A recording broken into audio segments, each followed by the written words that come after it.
రాగే మాట్లాడకు నువ్వు, ఏ ఊక గీక అనకు నువ్వు నా ఇంటి దగ్గరకు వచ్చి. ఇప్పుడు కొంతమంది పెద్ద మనుషులుగా చల్లమని అవుతున్న గుంటనక్కలు కొంతమంది కలిసి రాజేష్ అన్న వ్యక్తి దగ్గరికి వెళ్ళి మాట్లాడి, ఈ పలానా ఫ్లాట్ కబ్జాకి ఉంది అండి, స్క్రోల్ అవుతుంటది ఆయన ఫోటో చూడండి ఒకసారి. ప్రసాద్ అన్న వ్యక్తి కూడా వచ్చారనమాట.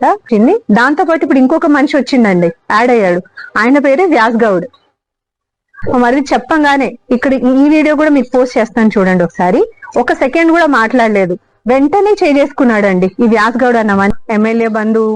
మీరు నన్ను ఏం చేయలేరు. ఊక గీక అనకు నువ్వు నా ఇంటి దగ్గరకు వచ్చి.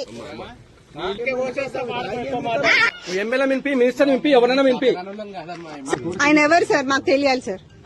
ఎమ్మెల్యే నాకు ఎమ్మెల్యే బంధు అని అంటున్నాడు కదా, హైయర్ అఫీషియల్స్ వరకు వెళ్తే మాకు న్యాయం జరుగుతుందండి ప్లీజ్. నమస్కారం అండి, నా పేరు లలిత. మా హౌస్ నంబర్, ఇది మా ఇల్లు. హౌస్ నంబర్ వచ్చేసి 2-7-3, ప్లాట్ నంబర్ 11/B అండి, భాగ్యలక్ష్మి కాలనీ, కృష్ణమూర్తి నగర్. ఇది జీడిమెట్ల విలేజ్, కుత్బుల్లాపూర్ కిందికి వస్తుంది. సో 35 సంవత్సరాల క్రితం అండి మా అత్తయ్య మావయ్య కొన్నారు ఈ స్థలం, ఇక్కడ కొనడం జరిగింది. అప్పుడు నోటరీ చేసుకున్నారు. భోగ ప్రమీల అన్న ఒక వ్యక్తి దగ్గర తీసుకున్నారు యాక్చువల్లీ ప్లాట్. అప్పుడు నోటరీ జరిగింది, నోటరీలో రాతకొత్తులు జరిగిపోయినాయి.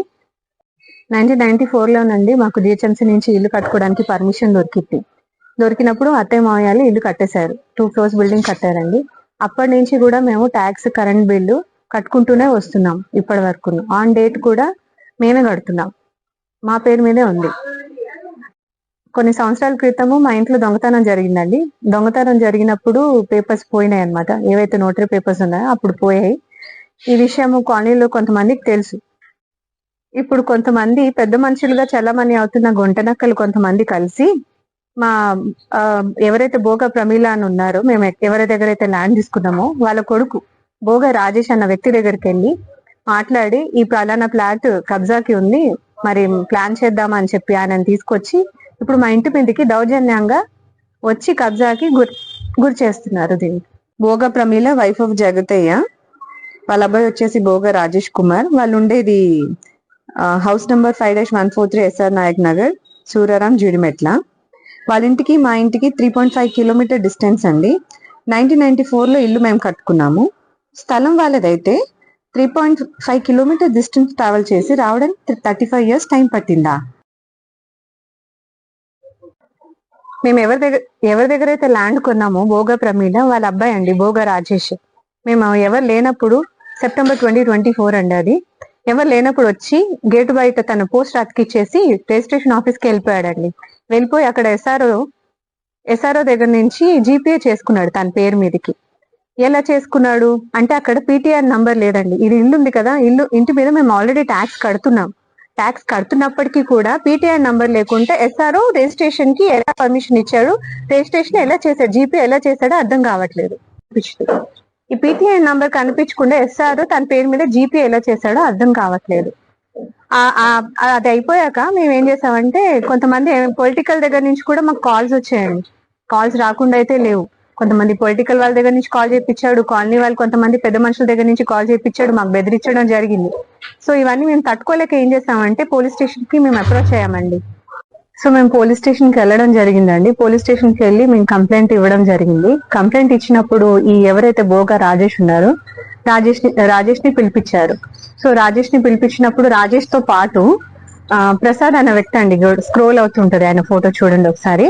ప్రసాద్ అన్న వ్యక్తి కూడా వచ్చారనమాట. ఒకసారి మీరు మాట్లాడండి అని అంటే మేము మాట్లాడాం వాళ్ళతో. మాట్లాడినప్పుడు ఎవరైతే ఈ ప్రసాద్ అన్న వ్యక్తి ఉన్నాడో ఆయన మాకు లిటరలీ వాళ్ళ ముందే మమ్మల్ని దమ్కాయించడం జరిగిందండి. ఈ ల్యాండ్ ఎవరు నువ్వు అని నేను క్వశ్చన్ చేస్తే, నేను ఈ ల్యాండ్ కొనబోతున్నాను, ఈయనది ఇదే బిజినెస్ అంటండి, ఈ లిటికేషన్ ల్యాండ్స్ అన్ని ఈయన ఇట్లానే డీల్ చేసి కొంటా ఉంటాడు, ఇదే దందానంట ఈయనది. మేము అందరి దగ్గర కొంచెం మాకు తెలిసిన వాళ్ళ దగ్గర ఎంక్వైరీ చేస్తే ఈయన గురించి మాకు తెలిసింది ఇదే లిటికేషన్ ల్యాండ్స్ డీల్ చేస్తాడంట. ఈయన మమ్మల్ని లిటరల్లీ వాళ్ళ ముందే, పోలీసుల ముందే, మీరు ఎలా పోరో ఎలా ఇవ్వరో నేను చూస్తానని వాళ్ళ ముందే ధమకా ఇచ్చాడు. సో ఇదంతా మాతో కాదని చెప్పేసి మేము కోర్టుకి వేసుకున్నామండి. ఇంకా కేసు పోలీసులు కూడా అన్నారు, కేసు మేము ఇక్కడితో క్లోజ్ చేసేస్తున్నాము, మీరు కోర్టుకి వెళ్ళిపోండి, ఇది సివిల్ కేసు అని చెప్పడం జరిగింది పోలీసులు. మేము కోర్టు కేసు వేసామండి. కోర్టుకి వేసాక ఫస్ట్ వాయిదా జరిగింది, వాళ్ళు రాలేదు.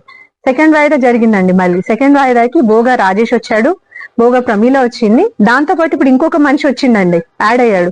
ఆయన పేరే వ్యాస్ గౌడ్. అది అయిపోయిందండి అక్కడ. ఆ రోజు వాయిదా అయిపోయింది. మళ్ళీ థర్డ్ వాయిదాకి మాకు డేట్ ఇచ్చారు జూన్ లో.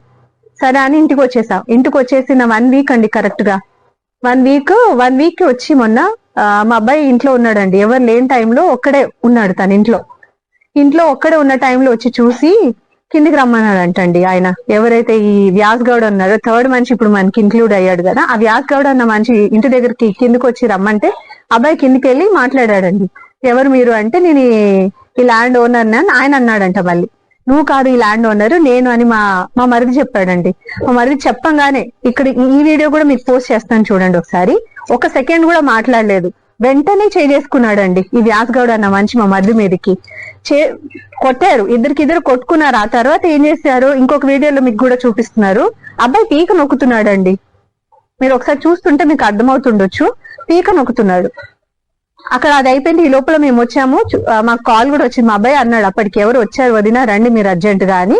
మేము వచ్చేటప్పుడు కొట్టుకోవడం జరుగుతుంది.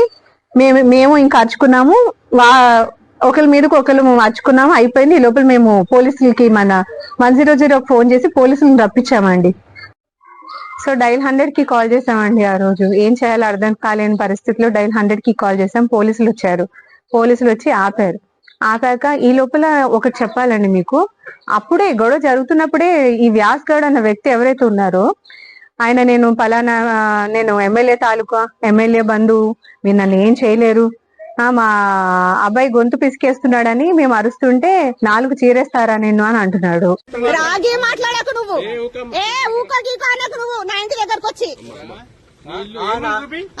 నీకెందుకు చూపించాలా? నేను కోర్టులో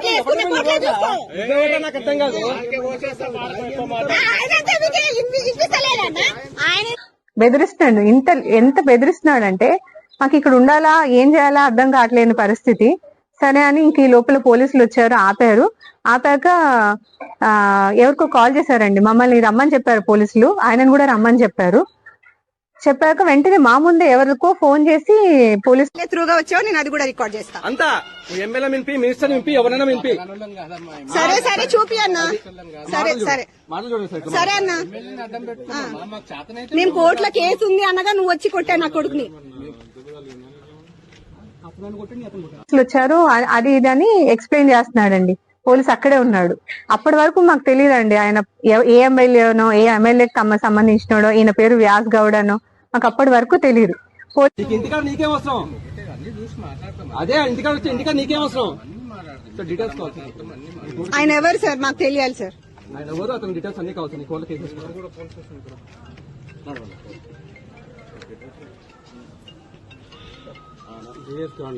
పోలీసులు వచ్చాక కాల్ చేశారు మమ్మల్ని. పోలీస్ స్టేషన్ కి రమ్మని చెప్పడం జరిగింది. ఆయనను కూడా రమ్మని చెప్పేసి వెళ్ళిపోయారు. ఇక్కడ నుంచి ఇద్దరు వెళ్ళిపోయారండి. పోలీసులు, వ్యాస్ గౌడ్ అన్న వ్యక్తి వెళ్ళిపోయారు. సో మేమేమనుకున్నామంటే పోలీసులతో పాటు వ్యాస్ గౌడ్ వస్తాడు పోలీస్ స్టేషన్ కి అని చెప్పేసి మేము పోలీస్ స్టేషన్ కి వెళ్ళి కంప్లైంట్, అప్పటికి వీళ్ళు రాలేరండి. స్టేషన్ దగ్గరికి వెళ్ళి అడుగుతుంటే పోలీసులు ఏమన్నారంటే, ఇంకా రాలేదు సార్ అని అంటే, పోలీసులకి ఏం పని పాటు లేదనుకుంటున్నారా అమ్మ, వాళ్ళు పెట్రోలింగ్ లో ఉన్నారు, వాళ్ళు రావాలంటే టైం పడుతుంది, ఈ లోపల మీరు కంప్లైంట్ ఇవ్వండి అని పోలీసులు చెప్పారు. సరే అని వచ్చాం. బయటకు వచ్చి రిటర్న్ కంప్లైంట్ రాయడం జరిగింది. అప్పటికి వెళ్ళేసరికి ఇంకా రాకపోయేసరికి మేము పొద్దున్నే వస్తామని చెప్పి రిటర్న్ లెటర్ ఆయనకి ఇచ్చేసాం. పోలీస్ ఆయనకి ఇచ్చేసి మళ్ళీ ఇంటికి వచ్చామండి. గొంతు నలిపేశాడు కదా మా మధ్యకి. కొంచెం పొద్దున్న అయ్యేసరికి వాచిందండి మెడ దగ్గర. వాచిందని చెప్పి హాస్పిటల్కి వెళ్ళాము. హాస్పిటల్కి వెళ్ళి ట్రీట్మెంట్, ఆయన ఏం జరిగిందో ఆయన చూసేసరికి మాకు ట్రీట్మెంట్ ఇప్పించేసరికి అరౌండ్ 1 o'clock అట్లా అయిపోయిందండి. సరే ఇంకా 1 అయిపోయింది కదా, పోలీసులు ఎవరు ఉండరు, లంచ్కి వెళ్తారు అని చెప్పేసి ఇంక మేము పోలీస్ స్టేషన్కి వెళ్లకుండా మేము ఇంటి దగ్గరకు వచ్చి లంచ్ చేసి మళ్ళీ 4 o'clock అండి ఈవినింగ్ పోలీస్ స్టేషన్కి వెళ్ళాము. వెళ్ళినప్పుడు అండి ఇంకా అప్పుడు అక్కడికి వెళ్ళి రిటర్న్ కంప్లైంట్ ఇస్తే సరే తీసుకున్నారు. తీసుకొని పోలీసులు ఏమన్నారంటే ఎలా కొట్టారని అడిగారండి. అంటే మేము చేత్తో కొట్టాడు, ఇట్లా గొంతు నులిపేశాడు కదండి, మీకు వీడియో కూడా చూపిస్తాము, గొంతు నులిపేశాడు అని అంటే అప్పుడు పోలీసు ఎస్ఐఓ ఎవరు మరి నాకు ఎగ్జాక్ట్ గా తెలియదండి. పోలీస్ ఆయన ఏమన్నాడంటే, చేత్తో కొట్టారా, చేత్తో కొడితే కంప్లైంట్ తీసుకోమమ్మా, కంప్లైంట్ అవ్వదు, ఎఫ్ఐఆర్ అవ్వదు అని అన్నాడు. కంప్లైంట్ తీసుకుంటాం అన్నాడు కానీ ఎఫ్ఐఆర్ అవ్వదని అన్నాడండి. సార్ మరి ఎఫ్ఐఆర్ అవ్వదంటున్నారు ఎలా సార్ మరి అంటే, ఇది మీరు కోర్టుకి వెళ్ళాలి, ఇది మీరు కంప్లైంట్ రాసిచ్చాక ఆన్లైన్ లో రిజిస్టర్ చేస్తాము, ఆన్లైన్ నుంచి కోర్టుకి వెళ్తుంది, కోర్టుకి వెళ్ళి వచ్చాక అప్పటి వరకు మేము ఎఫ్ఐఆర్ చేయడానికి అవ్వదు, అప్పుడే మేము ఎఫ్ఐఆర్ చేస్తామమ్మా అని అన్నాడు. సార్ మరి మీరు అప్పుడే ఎఫ్ఐఆర్ చేస్తాను అంటున్నారు, మరి ఎలా సార్? ఈ లోపల మళ్ళీ వచ్చి మళ్ళీ ఏమైనా చేస్తాడేమో ఆయన, మరి మేము ఎలా సార్ అని అడిగితే పోలీసు అంటున్నారు దానికి సమాధానం ఎంత మంచిగా ఇచ్చారంటే ఆయన, మళ్ళీ వచ్చి గొడవ పెడితే మళ్ళీ అప్పుడు వచ్చి ఎఫ్ఐఆర్ చేయండి అని చెప్తున్నాడండి ఆయన. పోలీస్ ఆయన ఎంత ఈజీగా చెప్తున్నాడంటే, మేము ప్రాణాలు చేతిలో పట్టుకొని బిక్కుమంటూ ఉంటుంటే పోలీస్ ఆయన ఈజీగా అంటే ఆయన ఎన్నిసార్లు వస్తే అన్నిసార్లు ఎఫ్ఐఆర్ రాయమంటున్నారండి. సరే ఇంక ఇక్కడతో ఇది కాదు, బాగా ఇన్ఫ్లుయెన్స్ వాడుతున్నారు అని మాకు అర్థమైంది. ఇంటికి వచ్చాము, ఏం చేయాలో మాకు అర్థం కావట్లేదండి. అర్థం కాలేని దిక్కు తెలియని పరిస్థితిలో నేను ఈ వీడియో చేయాల్సి వస్తుంది. ఎందుకంటే ఇక్కడ మేము ఉంటున్నాము, ఎవరు వచ్చి సడన్ గా మా పైన అటాక్ చేస్తారో మాకు అర్థం కావట్లేదు. ఇంత హైలీ ఇన్ఫ్లుయెన్స్ మనుషులు దీని మీద ఉన్నారని మాకు ఇప్పుడిప్పుడే అర్థమవుతుంది. ఒక్కడు కాదండి, సరే ఈయన ఈయన ఈయన ఈయన అనుకునే లోపల ఒక్కొక్కడు యాడ్ అవుతూనే ఉన్నాడు. ఇలా ఎంతమంది ఇంకా లాస్ట్ వరకు ఎండింగ్ వరకు వచ్చేసరికి ఎంతమంది యాడ్ అవుతారో మాకు తెలియదు. కానీ మాకు ఇంకొకటి ఏం అర్థమవుతుందంటే, పోలీసులు వాళ్ళ సైడే ఉన్నారు, పొలిటికల్ బ్యాక్గ్రౌండ్ ఆయనకు ఉంది. ఇవన్నిటితో మేము నార్మల్ సాధారణమైన మనుషులము మేము ఎలా నెగ్గడం పక్కన పెట్టండి, కోర్టులో కేసు వేసుకున్నాం, సరే అక్కడ మేము ఫైట్ చేస్తున్నాం, అక్కడ కానివ్వండి, అక్కడికి ఏదైనా సరే ఆయన తరఫు మా తరఫు కోర్టు ఏం చేస్తుందో అది మాకు సమ్మతమే. కోర్టు మాకు జడ్జిమెంట్ ఇచ్చే వరకు కూడా మమ్మల్ని ఊపిరి ఆడనివ్వలేరు కదండి. ఏదో ఒక రకంగా ఎవడో ఒకడు వస్తాడు, ఫోన్ చేస్తాడు, ఆడంటాడు, ఈడంటాడు, నేను తోపు తురుము అని అంటాడు. ఎంతమంది ఫోన్ కాల్స్ మేము అటెండ్ చేయాలి, ఎంతమంది మమ్మల్ని బెదిరిస్తుంటే మేము ఎదుర్కోవాలో మాకు అర్థం కావట్లేదు సార్. పోలీసుల దగ్గరికి వెళ్ళాక ఈ వ్యాస్ గౌడ్ అయితే ఎవరైతే ఉన్నారో, ఈ వ్యాస్ గౌడ్ ఎవరండి అసలు? యాక్చువల్ గా ఎమ్మెల్యే బంధువు అని అంటున్నాడు కదా, కోర్టులో కేసు వేసామని తెలుసు వాడికి. ఎందుకంటే ఆ రోజు వచ్చాడు, కోర్టులో కేసు వేసినప్పుడు కూడా వచ్చాడు. వచ్చినప్పుడు కోర్టులో కేసు ఉంది అని అన్నాక తెలిసాక కూడా వచ్చి అన్ని చూసి కూడా వాడు మా మీద అటాక్ చేయడానికి ఎలా వచ్చాడండి అసలు?